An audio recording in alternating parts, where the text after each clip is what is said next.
England had held territory in France ever since the conquest of 1066. English kings held the conqueror's Duchy of Normandy until it was lost by bad King John in 1204.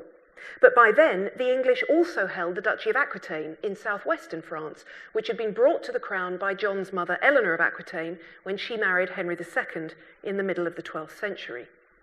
And the extent of this English territory in France and the terms by which kings of England held it from the kings of France gave rise to war between the two kingdoms for significant stretches of the 2 centuries before 1337.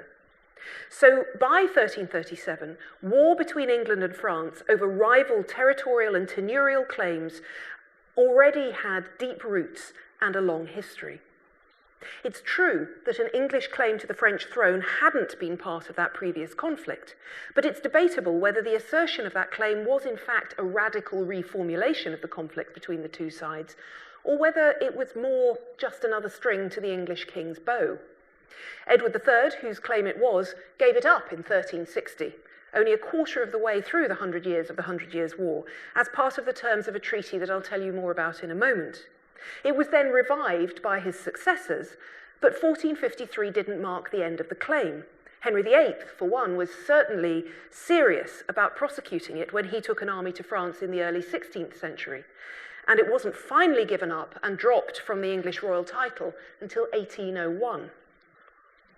Now, all of that suggests that we might need to take a closer look at the shape of events between 1337 and 1453 if we're going to get the hang of what was actually happening in France in the early decades of the 15th century, and specifically in 1415. It's important to recognise that warfare wasn't constant between 1337 and 1453, either in form or in the very fact of there being fighting at all.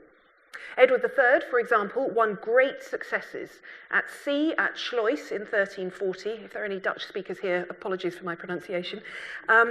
He won at Crécy, famously, in 1346, and at Poitiers in 1356, when the French king himself was captured. But in 1360, as I've said, Edward gave up his claim to the French throne as part of the Treaty of Bretigny, in return for holding the territories of Aquitaine, Poitou, Ponthieu, Guines, and Calais, not as a vassal of the French crown any longer, but now in full sovereignty. Then there was peace for 9 years, then war resumed because of French determination to overthrow the terms of the treaty. For 20 years, from 1369 until 1389. Then a temporary truce was agreed, followed 7 years later by an agreement for a further truce, which was intended to last 28 years. So here, in the last decade of the 14th century, was a period of peace between England and France in which the whole ostensible project of the war, the English claim to the French throne, was, if not yet settled, at least in abeyance.